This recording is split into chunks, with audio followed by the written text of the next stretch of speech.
Hi, so I thought I'd do a walkthrough of my IDEA ADSES application to dental school. So you can see the first page is the basic information about yourself, and this is my application to one of the 19 schools I applied to, ATSU. It was one of their campuses, a private school, and there's will be things that are blacked out here, like my birth information or specific contact information. But this video is just to give a pre-dental student a good overview of what to expect from your future application, because if you're watching this video, you're probably wondering how it works to fill everything out and whatnot. So this is the first page, and it's just basic legal information. Once you take your DAT, you will have a dent pin, and your dent pin will be right here. So all the dental schools can fact check your dental admissions test. So all of this is basic information. There's your birth information. So there's a difference between, they ask for your high school and obviously your college, but also where you were born can determine kind of your in-state or out-of-state status as well. For me, it was a little bit different, but I can get into that.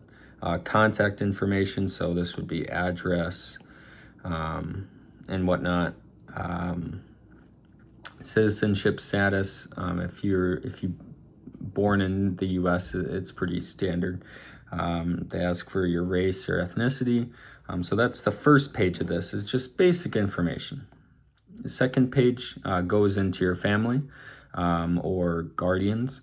So that's pretty self-explanatory. Again, a lot of this stuff is just covering the bases, asking if you're in the military. Have you previously been in a health profession program? So if you were a nurse or something and then chose going into dentistry after, this is where you would put that. Have you had any violations, any student conduct? Have you been caught cheating?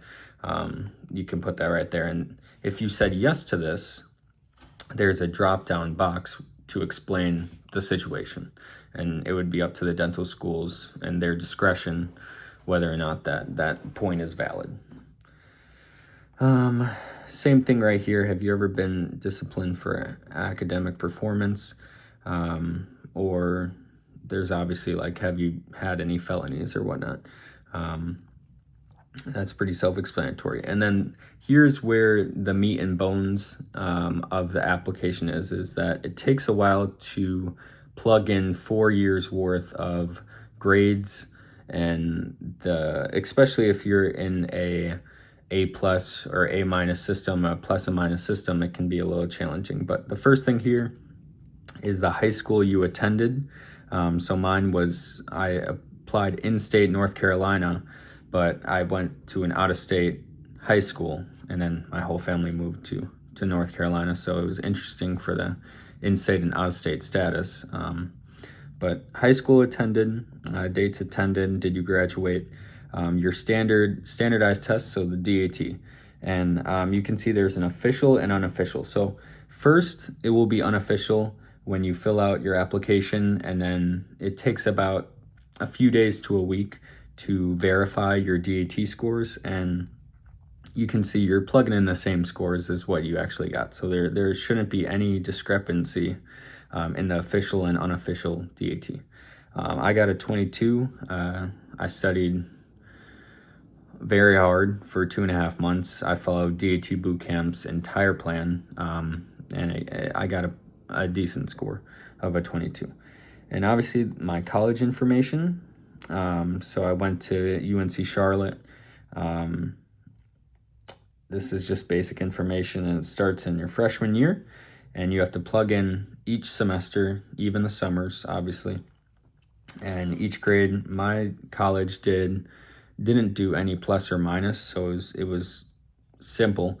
But you want to double check, because if you don't double check all these grades, so I'm getting into sophomore year and then junior year, if you get one of these grades wrong, they will fact check you, and you have to go into the application and fix it. And then it takes another 2 weeks for them to verify your application. So you're delaying your application if you don't get these right. So that's a big emphasis, is you want to make sure every single class and even the name of the class is correct.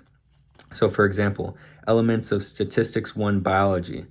It is like this. It is exactly like it was on my transcript. And if there's any discrepancy, they will let you know, and you have to wait another 2 weeks for them to verify. And that's, if you want to apply early, it gets a little challenging because it's getting put on hold and you have to change something, and then they take a while to honor that. So this is just my grades, and going on to senior year, you'll plug in all your grades like before, and then once your application is verified with ADIA ADSES, they will have this whole breakdown of your grades. So obviously there's GPA by school. So let's say you go to multiple schools, there'll be multiple GPAs per school. And you can see this whole page is just different calculations of your GPA. And you can see some of these are zeros because I wasn't on a plus minus system. So the GPA would not show anything for that because it was all just A, B, C. If you're in a plus minus system, it would show something for all of this. So the important ones are the overall GPA. So I had a 3.71, and that's what I started right there. And then obviously there's GPA with or without plus minus, and that doesn't apply to me. And then right here, you have your science undergraduate GPA. So that's kind of the same thing for me. I just took biology, chemistry, physics. Obviously, I took a lot of biology classes, but that ended up being a 3.64 for that. So all of those included will calculate into your science GPA, and you can yourself see what your science GPA is. Sometimes there will be a discrepancy because what they consider science and what your college considers science may be different. But yeah, that's that. So overall GPA, science GPA. Obviously, if you're getting into the nitty gritty of what dental schools look at, they do look at trends. So let's say you have a 3.5 GPA, but your freshman year, you had a 2.5. That's really bringing your grades down. And the last 3 years, you have a 4.0, and you end up with a 3.5, 3.3, whatever the math would be. They're going to look at your trend and realize, well, you've been a good student for 3 years out of your 4. And it really, your reflection is that 4.0. So I highlighted these right here by this little thing. They calculate your freshman year GPA, sophomore year, junior, and senior. And obviously, my trend isn't completely perfect. So freshman year, I had 3.55, sophomore year, 3.86, junior year, 3.74, senior, 3.69. So not a completely perfect trend like that, but my overall GPA was pretty standard at a 3.71 that I wasn't too worried about my GPA.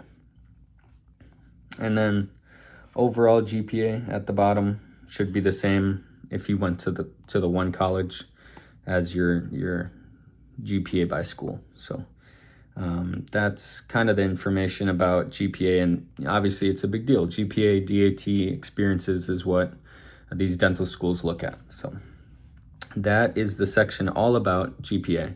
And you won't see this on your application. You won't see all these GPA scores on your application. It's once you submit it to be verified that they will pop this up on your application. Next is supporting information. And this is where you put in all your experiences that you have. This is the bread and butter of your application. GPA matters, DAT matters, but if you don't have any experiences to show, they're just going to think you're a nerd and you're not doing anything outside of school. So you want to have experiences down there. And I had 1, 2, 3, 4, 5, 6, 7, 8, 9, 10 pages of experiences. And obviously there's students who have 40 to 50 experiences. They've been to Impressions Day at every dental school and whatnot. But it's good to show dental and non-dental related interests. So my first one, and it goes by if you're still doing it or when you ended your experience. That's when these dates go by. So my most recent experience was being a dental assistant, and obviously you can see the total hours are 740. So I did this, I'm still currently doing it in my gap year, but for about a year and a couple months. So that's how I was able to rack up the hours. And all this blank space is just contact information. So you can see the supervisor, and it asks for their email or phone number or an address they can go by, and then experience details. So this is, I believe, 300 characters, 500 characters to explain how this experience impacted you as a pre-dental student and what you learned from it and what you gained from it, and just anything about this experience. So maybe in a different video I can kind of go through how I thought about writing these, because there is kind of a strategy to show these dental schools why you did this experience, why it's important to you, and not just be a simple, well, a dental assistant has this role. They do impressions, they do x-rays, they do this and that, and they already know what a dental assistant does. So you want to explain how that impacted you. What did you specifically take away from my 740 hours of dental assisting is what they really care about. So second one was being a front desk receptionist at a dental office. This was over the course of a little over a summer that I was working at the front desk for a dental office. So 390 hours I put right there. Next experience was the pre-dental club I was the president for, so I put it right here. And you can see I have another experience being a community outreach for the pre-dental club, and I put that as a separate experience. You can also put those together. It's really up to what you think. I just thought I'd put them separate. So I had a little over 100 hours of being the president of the pre-dental club. I was the social media manager for a dental related podcast. Didn't really do too many hours of that. You can see 30 hours total. And how you put in these hours is you do hours by week, and you do the total weeks, and it'll calculate based on that the total amount of hours. So you can see you actually plug in 3 and 34 to get to 102. You don't just put 102 as the total hours. They ask how many weeks and how many hours per week. So it's a little different. And then obviously intramural sports I did as well. This was the community outreach for the same pre-dental club. A little bit more hours because I did 2 years of this. And this was Leadership Fellows, just a club on campus, a program on campus that I put down there. This was one of my jobs at Marco's Pizza as a pizza delivery driver. This was my general chemistry tutoring. And every star you see right here, you see this star, you see this star right here, this star right here. They give you a number of the most significant experiences. So I believe it's either 5 or 6 that you can star on your experiences and show these dental schools. This was one of my most important experiences, and that's how they can kind of designate where your mind is. And oh, this person thinks that their tutoring was more important than the 2 hours they spent volunteering on this random day. So they can kind of understand you a little bit better and where your head's at. This was being a presenter, volunteer, 5 hours. I think this was doing a research presentation or something like that. And speaking of research, this was where I put my undergraduate research. I did that for about 1.5 years, 2 years. So my hours were a little greater at 165. Let's go on to the next one. I put some shadowing down. So I shadowed probably 4 or 5 different places. So these are both shadowing. This was one time I shadowed. This was one time I shadowed. And I made them separate because they were different offices, and I wanted to designate that. This was my shadowing again. This is the office that I did the most shadowing at, a general dentist office.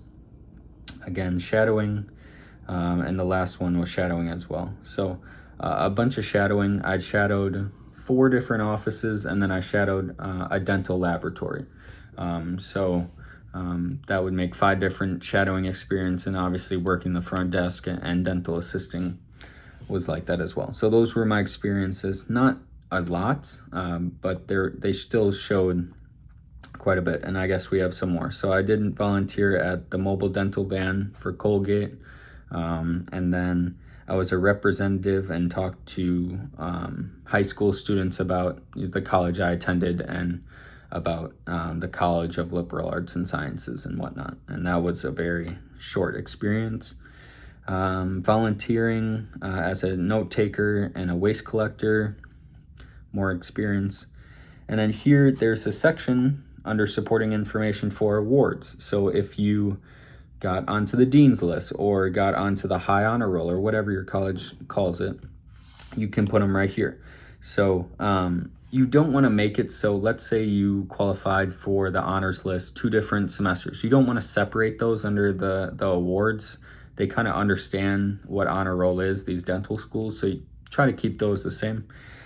So I made the chancellor's list, which is the highest GPA honor you can have for a semester, and I just listed out the different semesters that I qualified for this award.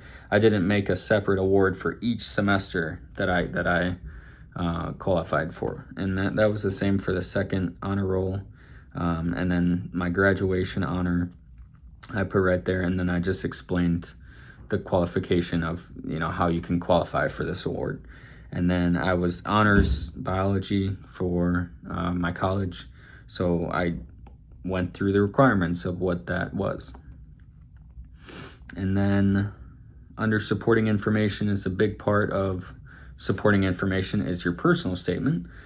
So this is where I have subscribed for a personal statement video. Mine was very personal of how I got into dentistry and what dentistry means to me. So maybe in a different video I'll go through that. Licenses and certifications. So I did have a dental assisting certification. So that's where I put a picture of it and I put, where I got it from and whatnot. So that's that. And then I had my CPR certification. So I just took a picture of that. And when I took that, and that's about it. And my letters of recommendation fall under the supporting information. So you can see under the IDEA ADSES application, the supporting information has 4 little boxes, and the last box is your letters of recommendation. So I had 1 committee letter and then 2 dentists write letters of recommendation for myself. So the committee letter consisted of 3 or 4 undergraduate professors that wrote for me, combined into 1 letter, and then I had obviously the 2 dentists fill out the rest of it. And that's about it for the application. So I hope this was helpful. If there's anything I didn't really go through and you'd like more clarification on, definitely comment below and I'll try to help you out. So thank you.